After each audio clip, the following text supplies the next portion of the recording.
Oui, encore une fois, vous êtes sur les ondes de Top Pot, votre podcast en français sur la science, l'industrie et la consommation du cannabis.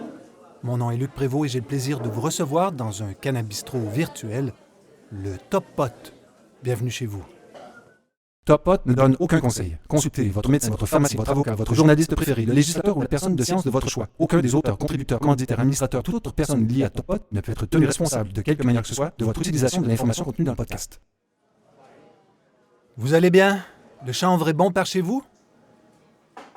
Ça fait 2 ou 3 épisodes consécutifs où je parle des effets du cannabis sur la santé des humains. L'épisode de la semaine passée, le 115e, qui posait la question « Que se passe-t-il dans mon corps quand j'arrête de consommer du cannabis ?», a eu un énorme succès. Je tiens d'ailleurs à remercier Mélanie Forget, qui est modératrice d'un gros groupe sur Facebook.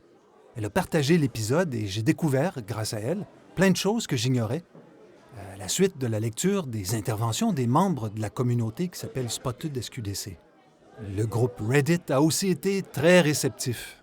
C'est d'ailleurs une communauté à connaître car elle regroupe plus de 35 000 personnes. Le billet pour l'épisode de 115 a été vu plus de 7 000 fois. Merci Reddit SQDC et merci Mélanie. J'en profite pour faire une petite mise au point technique. Je réalise que je ne dis pas toujours qu'il y a, pour chacun des sujets que j'aborde, des avis contraires. Hein? Il y a plein de recherches qui tentent de prouver que le cannabis est un fléau. Personnellement, donc, mon approche est simple. Je tente d'aborder ce qui est porteur d'espoir, de compréhension, sans jamais oublier les bémols des recherches que je partage. Un jour, j'espère, j'aurai un réseau assez développé pour pouvoir commenter toutes ces recherches en laissant la parole aux experts et sachants du Québec et d'ailleurs. On y arrive, tranquillement. Et finalement, bonne nouvelle, le magazine Bon Stock avance. La première infolette est sortie. Plein de nouveaux abonnés se sont joints au groupe, d'ailleurs. Je continue d'écrire des articles. Je viens tout juste d'en terminer un sur le Fruit Tartar Haze. C'est un cultivar inédit cultivé par Michael Barry chez GMF Growers. On va retrouver dans cet article sur www.bonstock.québec plein d'informations très précises sur ce cultivar qui est maintenant disponible. Ouais, vous le savez, hein, quand je suis au comptoir du Top Pot, je commence par un café. Juste une seconde. Hé, MJ! Ouais! Non! Eh ben... OK. Mais mon habituel, s'il te plaît. On s'en reparlera. OK. On revient à nos affaires et à l'épisode de la semaine. Alors, pourquoi un épisode sur les soins pour les animaux avec le cannabis? Et je précise qu'aucun animal n'a été blessé pour réaliser le visuel de l'épisode. Hein? Je n'ai laissé aucun chat se rouler un joint à ma présence. Non, c'est non. La sécurité de tous les animaux est importante sur Top Pot. Et là, évidemment, je pense aux animaux humains et non humains. Donc, c'est une nouvelle de la semaine passée sur la hausse des visites d'enfants aux urgences causées par les mangeables et autres produits de cannabis qui m'a fait réfléchir. Les bébés, c'est important. Les jeunes enfants aussi. Les adolescents, alors, bien sûr, même s'ils ont 21 ans moins un jour. Alors, pourquoi pas un épisode sur les animaux de compagnie et leur relation avec le cannabis? Relations positives et négatives. Je pense à Eddie, ma petite chatte atteinte de leucémie, qui est maintenant enterrée dans notre cour. Je pense aussi à Gougou, le beau chat noir de Mel et Julie, 2 influenceuses créatrices de contenu, sur le cannabis évidemment, qui sont partout présentes. Je viens de voir quelques photos de Gougou sur Facebook. Bonjour à vous 3. Hein? Techniquement, je suis allergique aux chats, mais c'est pas cher payé pour être heureux en couple. Hein? Mais j'ai aussi des questionnements, des problèmes de fond, en fait, sur toutes les relations de dépendance. Et je connais des tonnes de véganes qui ne comprennent pas ça. Hein? La relation de dépendance entre un animal et... qu'il force parfois à devenir végétarien, en plus. Hein? Mais ça, c'est aussi une saga pour une autre fois. Ah oui, mon épaule va mieux. Je ne prends aucun médicament et on avait à la maison qu'une vieille bouteille de comprimé d'acétaminophène. Je suis bas répondeur. Je suis allé voir ma pharmacienne et maintenant, je sais que je suis haut répondeur à l'ibuprofène. La vie est belle.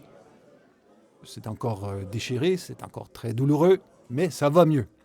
Alors, Pourquoi est-ce important de parler des soins animaux avec du cannabis? Parce que personne n'aime voir souffrir des êtres chers, qu'il s'agisse d'animaux humains ou non humains. Du point de vue du propriétaire, quel drôle de mot, hein? Ou du maître, c'est un mot un peu moins gras, bien c'est une évidence. Mais il y a aussi le commerce. Alors aujourd'hui, je partage mes découvertes et mon parcours sur l'utilisation du cannabis et leurs effets voulus ou pas pour les animaux de compagnie. Il est impossible d'évoquer le mieux-être potentiel sans s'intéresser parallèlement aux dangers d'une consommation non désirée. Mais avant ça, laissez-moi vous donner une perspective. En 2014, aux États-Unis, les dépenses pour les animaux de compagnie frisaient le 60 milliards de dollars américains. Il s'agissait d'une augmentation de 5 % par rapport à 2013. On saute en 2020, et là, le American Pet Products Association évoque un marché de 95,5 milliards de dollars US. Au Québec, c'est Fabien Desglises qui, je crois, était un des premiers journalistes à s'intéresser au sujet. Voici texto ce qu'il écrivait en novembre 2018 dans Le Devoir. Oh, juste une seconde. Merci, MJ. Seconde. Un peu d'eau. Et voilà. Qu'est-ce que je disais? Ah oui, Fabien Desglises, journaliste au Devoir, écrivait ceci 1 mois après le début de la légalisation. C'est texto, hein? Les dépenses pour les animaux domestiques sont en croissance au Québec où, en 2016, selon Statistique Canada, elles ont atteint 1,7 milliard de dollars pour 16 millions de compagnons à poil. Le marché des médicaments vétérinaires à base de cannabis, mais également des biscuits, des gâteries et des produits d'hygiène, dont les crèmes et les shampoings pour animaux issus de cette plante, est estimé à plusieurs millions de dollars annuellement. Fin de la citation. Évidemment, au Québec, dans le rock et dans le reste du monde entier, ces chiffres font naturellement saliver. Voici donc ce que j'ai initialement observé. Ai-je tout vu? Non, bien sûr. Ma veille était moins performante au début de la légalisation. D'ailleurs, je ne savais pas trop ce que je devais surveiller au début. Alors, selon vous, dans le contexte large de la légalisation du cannabis en 2018, qui a fait entendre sa voix en premier au Québec? Alors, le 15 mars 2018, 7 mois avant le début de la légalisation, c'est l'Association des médecins vétérinaires du Québec en pratique des petits animaux, la MVQ, qui communique les résultats d'un sondage sur les causes les plus fréquentes de consultation pour intoxication chez les chiens. Pour la petite histoire, la MVQ existe depuis les années 50 et elle fait à chaque novembre une campagne de sensibilisation à la douleur animale. Alors, quelles sont les causes les plus fréquentes d'intoxication chez les chiens? 1. Le chocolat, pour 31 % des occurrences. 2. Les médicaments pour humains, 25,7 %. 3.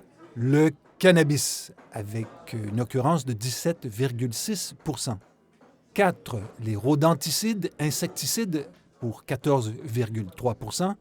Et finalement 5. Les plantes toxiques, à hauteur de 7,4 %. Et les causes d'hospitalisation? Ben oui, hein, comme chez les humains, une intoxication ne signifie pas obligatoirement une hospitalisation. Alors, 1.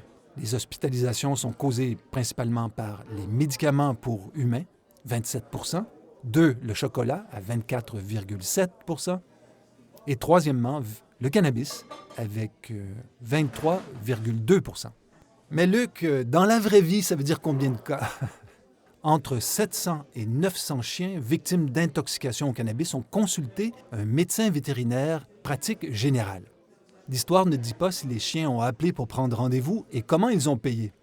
C'est d'ailleurs cette formulation qui m'a fait sourire, qui a également inspiré le titre de l'épisode. Ce que l'on dit rarement, car cela ferait moins peur aux maîtres, c'est que la plupart des cas d'empoisonnement au cannabis chez les animaux de compagnie se terminent bien et sans effet néfaste à long terme, comme pour les humains. Mais le maître est responsable. C'est comme ça. Toujours, 100% du temps. Exactement comme pour la consommation des mangeables par les enfants. Seuls les parents peuvent être blâmés. Mais comment soigne-t-on les overdoses des animaux non humains? J'ai cherché, j'ai trouvé, et je vous en reparle dans la conclusion de l'épisode. OK, une fois le sujet de l'épisode choisi, la première question que je me suis posée est la suivante. Pourquoi le cannabis fonctionnerait sur les animaux non humains? Les animaux humains, on le sait, disposent du SEC, le système endocannabinoïde.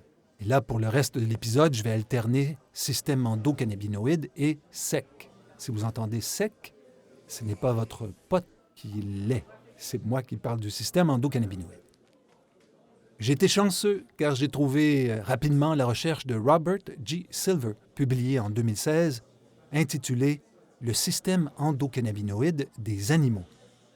Voici texto le résumé simple de son papier. Début de la citation. Notre compréhension du système endocannabinoïde des animaux et de son omniprésence chez presque tous les membres de la famille animale a ouvert la voie à de nouvelles approches visant la gestion de la douleur, la thérapeutique du cancer, la modulation des troubles neurologiques, la réduction du stress, la gestion de l'anxiété et les maladies inflammatoires. Fin de la citation. J'ai parcouru la recherche et voici ce que je comprends en résumé. 1. Le système endocannabinoïde est présent chez presque tous les animaux. 2. Pour tous les animaux, le rôle du SEC est essentiel dans le maintien de l'homéostasie pour un certain nombre de systèmes organiques. 3. Le SEC module plein d'affaires. Le système nerveux, le système immunitaire. Par le biais des récepteurs et des molécules de signalisation chimique, le SEC participe au soulagement de la douleur et de l'inflammation. Il module le métabolisme et la fonction neurologique, toujours chez les animaux de compagnie. Il participe également au processus digestif. Et finalement, il soutient la fonction de reproduction et le développement embryologique. Le chercheur Silver est très optimiste sur l'avenir des recherches sur les cannabinoïdes. Selon lui, le SEC n'a pas encore révélé tous les secrets de la pathogénèse des maladies d'un côté et du maintien de la santé de l'autre. C'est ce que je vous disais au début, on s'intéresse à ce qui va mal, mais aussi à ce qui peut être considéré comme des bienfaits. Pathogénèse, de patho comme dans maladie et gène comme dans produire. Donc, la pathogénèse des maladies, et là je cite mon dictionnaire, c'est juste l'étude du processus par lequel une cause pathogène, connue ou inconnue, agit sur l'organisme et détermine une maladie. Théoriquement, si les animaux non humains ont un SEC, on peut penser qu'ils pourraient, comme vous et moi, bénéficier de traitements préventifs et curatifs qui cibleraient ce SEC, le système endocannabinoïde. Est-ce que des vaches qui sourient vont produire un lait souriant, plus léger, moins gras? Il est important de comprendre que ce qui est parfait pour un soin ponctuel est peut-être dangereux dans l'alimentation quotidienne. Et comme certains animaux ont un cycle de vie plus court et très propice à l'expérimentation, eh bien, une équipe a produit une étude sur les rongeurs et la conclusion était claire. Et là, j'y vais encore une fois plus ou moins texto. La consommation de THT par une maman rat produit un faible effet sur le comportement de ses petits, comportement qui se traduit par simplement une activité moindre. Au final, le THC affecterait moyennement le comportement cognitif et faiblement le comportement locomoteur et émotionnel des bébés rats. Bon, on le sait maintenant, les animaux humains ne sont pas les seuls à avoir un SEC. Que sait-on en 2022 des avancées réelles en termes de traitement pour les animaux non humains? Sans être exhaustif, j'ai trouvé des recherches qui concluaient que les traitements suivants étaient pertinents en 2022. 1. L'arthrose. 2. Les démangeaisons. 3. Le cancer. 4. L'anxiété. 5. Les crises d'épilepsie. Et comment administrer des soins aux animaux non humains? J'ai vu passer de l'huile, des capsules et des petites gâteries. C'est possible qu'il existe d'autres produits plus innovants. Je pense surtout aux chevaux, qui peuvent valoir plus cher que ma maison. Les chevaux de luxe ont accès, par exemple, et j'ai vu ça il y a plusieurs années, ils ont donc accès à des pansements d'argile pour diminuer certains problèmes à leurs jambes. Dans ces pansements, ces emplâtres, on y introduit même des substances actives. Par curiosité, je n'ai pas pu m'empêcher, j'ai poussé ma recherche et j'ai trouvé au Texas une université qui semble se spécialiser dans les traitements de CBD pour les chevaux. Cette recherche est menée par la chercheuse Kimberly Gay, qui s'intéresse aussi à la nutrition animale à base de chanvre. C'est l'entreprise Hemp My Pet qui finance cette recherche. L'objectif de la recherche visait à comprendre la place que l'huile de CBD, à spectre complet, peut occuper comme outil pour atténuer le stress et la réduction des blessures chez les chevaux. Il y avait également un volet qui visait, là je cite texto, donc un volet qui visait à promouvoir la santé en minimisant la surstimulation de l'hypothalamus, de l'hypophyse et des glandes surrénales, toujours chez les chevaux. La conclusion de la recherche démontre que des doses plus élevées de CBD, à raison de 0,6 mg par kilo de poids corporel, étaient plus efficaces que des doses de 0,3 mg par kilo. Grande découverte aussi, le CBD était non détectable après 24 heures pour les 2 dosages. S'agissant d'un animal qui va subir des contrôles antidoping, c'est un détail important. Mais avant d'aller plus loin, après les chevaux, on va discuter de l'éléphant dans la pièce. Oui, si vous consommez à la maison, vous êtes responsable de ne pas laisser traîner les médicaments prescrits par votre médecin, le chocolat prescrit par votre douce moitié et votre cannabis non prescrit par la SQDC. Si, malgré toutes ces précautions, vous avez oublié une boulette de hache, par exemple, sur le comptoir de la cuisine, s'il vous plaît, ne pas demander de conseils sur Facebook. Consultez votre vet ou votre pédiatre. Ça dépend de l'animal qui a ingurgité votre bon stock. Pendant les premiers mois de la légalisation, je me suis amusé à comparer les articles de la presse québécoise avec ceux de la presse du Rock et des États-Unis. Alors que les spécialistes locaux québécois incitaient les propriétaires à attendre, voici ce que je pouvais lire dans la presse de New York. New York Medical Marijuana Program may soon include care for pets. Oui, les législateurs de New York travaillent sur un nouveau projet de loi sur le cannabis médical. Le programme de marijuana médical, ça c'était dans l'article américain, le programme de marijuana médical de New York pourrait donc bientôt inclure les soins pour les animaux de compagnie. Ça, on parle du 29 mai 2018. En janvier 2018, Green Island Naturals, une entreprise de la Colombie-Britannique, offrait déjà plusieurs extraits de cannabis à usage médicinal pour les animaux non humains. Leur pub disait grosso modo que les teintures CBD Medico-Pet sont une option contemporaine pour combattre l'anxiété, la douleur et d'autres maux chez les chiens et les chats. Le traitement par teinture de CBD est une option de traitement naturel.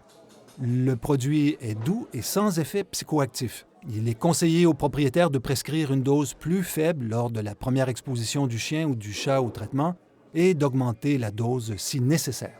Fin de la citation. Pour ma veille, pour ne rien rater, pour me rappeler de tout, j'utilise un logiciel libre qui s'appelle Zotero. Quand je visite un site et qu'une page m'intéresse, je peux la saisir en format HTML pour ensuite en garder une copie locale. Zotero pour les curieuses. Et pourquoi je vous parle de mes bébelles normalement invisibles? C'est que j'ai fait des recherches dans ma veille Zotero et j'ai redécouvert un des premiers produits pour chiens que j'ai croisés. Les Smart Hemp Soft Bites, un produit américain. Et là, je vous présente le produit tel qu'il est décrit dans la pub. Un savoureux délice au goût de bœuf et de bacon, formulé par des vétérinaires pour les chiens. Facile à ajouter au régime quotidien de chanvre de votre chien. Chaque bouchée molle contient 2 mg de chanvre PCR hydrosoluble. Suivez le mode d'emploi et donnez à votre chien la portion appropriée en fonction de son poids. Il est facile de couper les soft bites en petits morceaux pour les petits chiens. Et surtout, les soft bites contiennent 0 THC. Ensuite, la pub passe aux avantages. 1. C'est formulé par des vétérinaires. 2. Soutient le sec de l'animal. 3. Sans gluten ni céréales. 4. Saveur que les chiens apprécient. 5. La boîte à large ouverture réduit les risques d'écrasement et permet un accès facile. 6. Chanvre américain entièrement naturel, sans OGM et cultivé biologiquement. 7. Formulé pour la pureté, fabriqué aux USA. C'est incroyable, hein? Eh bien, le plus drôle, ou triste, c'est que cette compagnie n'existe plus. Son site web est fermé, mais grâce à cette version locale Zotero, je peux constater ce qui a disparu et voir les reculs d'une industrie toujours à la recherche de ses marques. Alors au Québec, après Fabien Desglises, il y a aussi Stéphanie Vallet de la presse qui a posé un regard thérapeutique sur le cannabis. Elle écrit sur le sujet le 12 novembre 2018, quelques semaines, en gros après la légalisation. Voici ce qu'elle dit texto. Calmer la douleur, prévenir l'épilepsie, apaiser les angoisses. De nombreux propriétaires d'animaux se tournent vers de nouveaux produits à base de cannabis pour traiter leurs compagnons à quatre pattes. Bien que les produits soient offerts seulement sur le marché noir pour le moment, de nombreuses entreprises sont déjà prêtes à lancer officiellement leurs huiles, croquettes et gâteries à base de CBD ou de THC, des substances présentes dans le chanvre et le cannabis, dès que le gouvernement leur donnera le feu vert. Fin de la citation. Dans cet article, Stéphanie Vallet donne ensuite la parole à Sébastien Foury, le directeur des services vétérinaires de l'hôpital vétérinaire Rive-Sud. Au moment de l'entrevue, M. Foury n'avait jamais prescrit de CBD ou de THC. En général, donc, un bon travail de la journaliste et du sachant. Les curieuses ont trouvé un lien pour le commerce dans les notes de l'épisode. Il est normalement ouvert 24 heures sur 24, 7 jours semaine. Mais je n'ai pas réussi à les rejoindre au téléphone. Ça ne répond pas. Un mois plus tôt, la veille de la légalisation du 18 octobre, chacun son rôle, good cop, bad cop, l'Ordre des médecins vétérinaires du Québec publie ce communiqué. Même si le cannabis récréatif est maintenant en vente libre pour les humains, la prescription par un médecin vétérinaire demeure obligatoire pour l'utilisation de cannabis médical chez les animaux. Toutefois, le manque de données probantes sur l'efficacité et sur les doses à recommander, ainsi que l'absence de voie légale pour s'en procurer pour les animaux, rendent la prescription non recommandable pour l'instant. Fin de la citation. Au niveau canadien, c'est l'Association canadienne des médecins vétérinaires, l'ACMV, qui livre un travail de fond similaire. La CVM a aussi travaillé avec le gouvernement du Canada et la Direction des médicaments vétérinaires, le DMV, qui est un sous-groupe de Santé Canada. Au fédéral, la CVM place ses billes très très tôt en énonçant que les médecins vétérinaires devraient être inclus dans la définition de praticiens de la santé en vertu du RACFM. Je ne sais pas c'est quoi.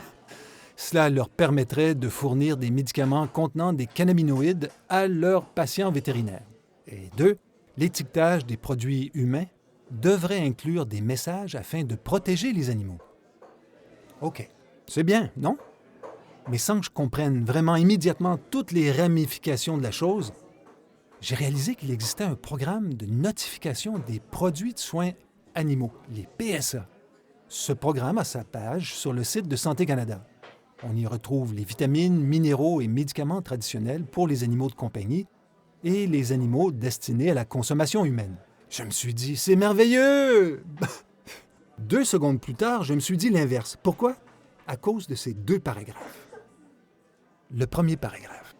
Les exclusions suivantes s'appliquent, ce qui signifie qu'un produit appartenant à l'une ou l'autre des catégories suivantes ne peut être notifié dans le cadre de ce programme. Et le deuxième paragraphe, oui, le cannabis tel que défini dans la loi sur le cannabis, à moins d'être exempté de la loi par le biais du règlement sur le chanvre industriel.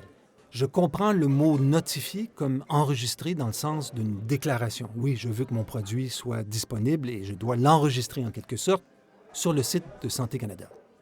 Et si je comprends bien, donc, un vétérinaire n'a pas le droit de prescrire du cannabis en 2022.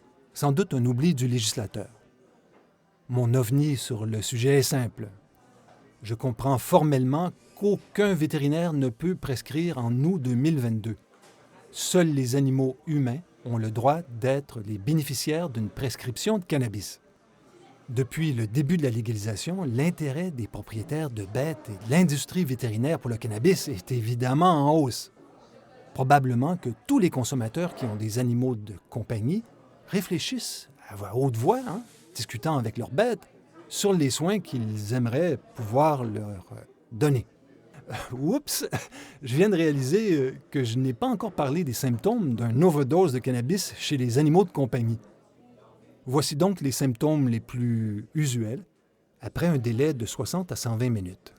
La liste est quand même longue. On parle de somnolence, d'abattement, de vacillement, de va-et-vient, d'agitation, de sensibiliser au son et à la lumière, de miction inappropriée, de pupilles dilatées, de vomissements, des yeux injectés de sang, de salivation inhabituelle, de fréquence cardiaque rapide ou lente, d'une faible température corporelle, d'une vocalisation et, dans le pire des cas, l'overdose sévère peut mener à une crise d'épilepsie, au coma et à la mort. Pour m'amuser, j'ai cherché la liste des symptômes pour les humains et les deux se ressemblent beaucoup. Vous saviez qu'il existait un secret professionnel entre vous et votre vétérinaire? Je viens d'apprendre ça. Vous pouvez donc, en toute confiance, lui dire ce que votre animal a ingéré pour qu'il puisse lui donner les meilleurs soins possibles. J'ai aussi remarqué qu'on fait plus de recherches sur les chiens que les chats, mais je n'ai aucune explication. Et je suis sûr qu'il y en a une très très simple. Si on fait un saut en août 2021, on peut trouver un bel article d'Émilie Goujon-Pelletier dans Le Droit. Le titre est « Du cannabis comme remède pour chiens anxieux ». C'est un article qui montre le leadership de Canopy Growth avec une belle mise en avant de M. Bob Menardi, M-E-N-A-R-D-I. Il est le directeur des services techniques et éducatifs vétérinaires chez Canopy. Grosso modo, c'est une très belle opération de relations publiques à l'époque où Canopy faisait tourner les têtes. Il y avait aussi à cette époque un effort réel de Canopy qui avait même créé une division de santé animale. Je ne sais pas si elle existe toujours. Cette division a d'ailleurs publié 2 recherches. La première portait sur l'impact à long terme de l'utilisation quotidienne du CBD chez les chiens. La deuxième étude de Canopy Growth s'intéressait à la sécurité et à la tolérance de doses croissantes de cannabinoïdes chez des chats en bonne santé. Et voici la conclusion des chercheurs. Il s'agit de la première étude féline à explorer la sécurité et la tolérance du CBD et du THC, seul et en combinaison dans le cadre de recherches contrôlées. Ces résultats informeront les vétérinaires du profil de sécurité des cannabinoïdes, notamment lorsqu'ils envisagent l'utilisation thérapeutique potentielle du CBD chez les chats ou lorsqu'ils reconnaissent les signes cliniques associés à une exposition accidentelle à des produits contenant du THC. Fin de la citation. Je crois qu'il s'agit d'une très bonne recherche. Par contre, l'ensemble des chercheurs déclarent des conflits d'intérêts. Ils travaillent tous pour Canopy. Je le mentionne car ce sont des arguments qui pourraient être utilisés pour discréditer la recherche et nuire à l'utilisation des cannabinoïdes en médecine vétérinaire. Notre Canadienne Martha Stewart, et qu'on est chanceux, eh bien, elle s'est associée à M. Bob Menardi pour développer des gâteries pour chiens au CBD. Mme Stewart travaille avec Canopy depuis le début de 2019, si je ne fais pas erreur. La marque Martha Stewart rejoint, on accroche sa tuque, 100 millions de consommateurs par mois, soit environ 70 millions de foyers distincts. Je ne connais pas les chiffres spécifiques pour le Canada, mais le jour où Martha Stewart pourra faire son entrée sur notre marché du cannabis, elle aura un réseau exceptionnel à sa disposition pour faire de la pub. Mais c'est une saga pour une autre fois. Mais c'est aussi exactement pour cette raison que les partis politiques recrutent des journalistes. Ils arrivent avec un profil, un public et une forte reconnaissance. C'est aussi exactement ce qu'a fait Trump aux États-Unis en squattant la télévision pendant plusieurs années. Journalistes, animateurs, c'est pareil, et c'est tout bon pour les partis politiques. OK, on revient à nos animaux non humains. Nos animaux de compagnie vivent de plus en plus longtemps. J'y réfléchis, je me suis dit, c'est une évidence. Comme les humains centenaires, une vieille chatte, un vieux chien auront des besoins particuliers. Comme chez les humains, la maladie d'Alzheimer va rôder autour de nos amis à 4 pattes. Il est quelle heure, là? Oh, c'est l'heure, juste un instant. Hé, MJ! Ouais. Merci pour tout. On se reparle. Bye. OK, je me ramasse. Votre chat veut se soigner avec des cannabinoïdes. Personne ne peut vous aider. Vous voulez faire traiter votre chat avec des cannabinoïdes?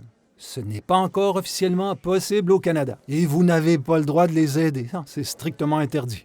Voici donc le contexte actuel en rafale. Le marché des produits de soins animaux additionnés de cannabis est en croissance. Les études prouvant l'efficacité du CBD chez les chiens apparaissent un peu partout. Simultanément, il y a encore peu de preuves pour soutenir les allégations de bénéfices cliniquement significatifs.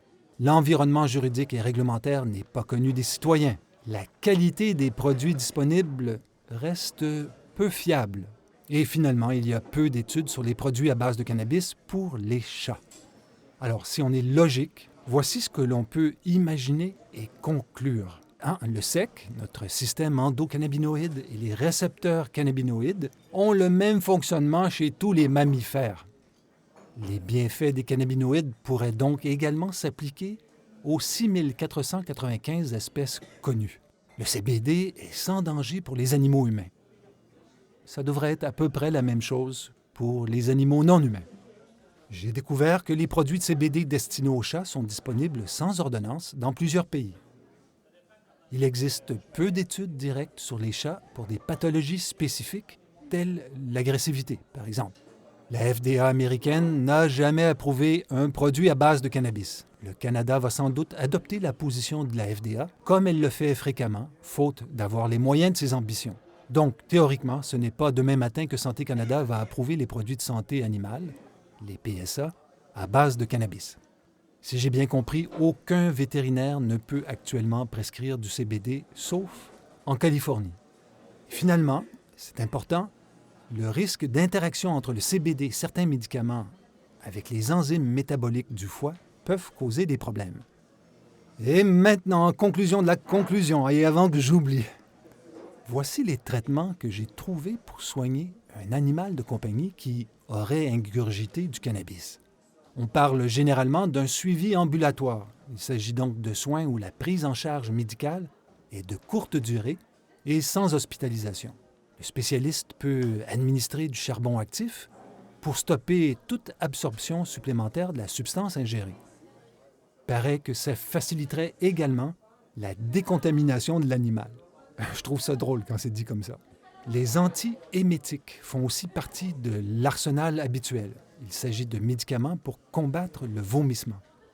J'ai aussi compris qu'il peut être utile de faire vomir les chiens et les chats si la substance toxique a été ingérée dans la demi-heure précédente.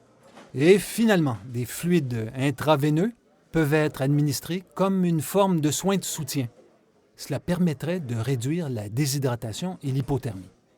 Actuellement, au Québec, ce sont les soins dont on parle le plus. Le législateur québécois s'intéresse avant tout aux méfaits du cannabis, Oui, les chats et les enfants n'ont pas le droit d'entrer à la SQDC. Par contre, je pense que dans 2-3 ans, l'industrie vétérinaire va pivoter au fil des changements de la législation et de la légalisation pour devenir pourvoyeur de conseils et de produits de mieux-être pour nos animaux de compagnie. J'ai confiance, J'ai totalement confiance à l'arrivée de ces changements. Le législateur est une drôle de bête, mais c'est une bête qui peut être domptée. J'ai confiance, Ça peut prendre quelques semaines, quelques années, quelques décennies. Et voilà, c'était le 116e épisode de Top Pot. Questions, commentaires, critiques, n'hésitez pas à m'écrire, lucprévost@hotmail.com. Je vous remercie pour votre écoute, vos partages et vos suggestions. Allez, bonne semaine, beaucoup de bien-être et bon chanvre.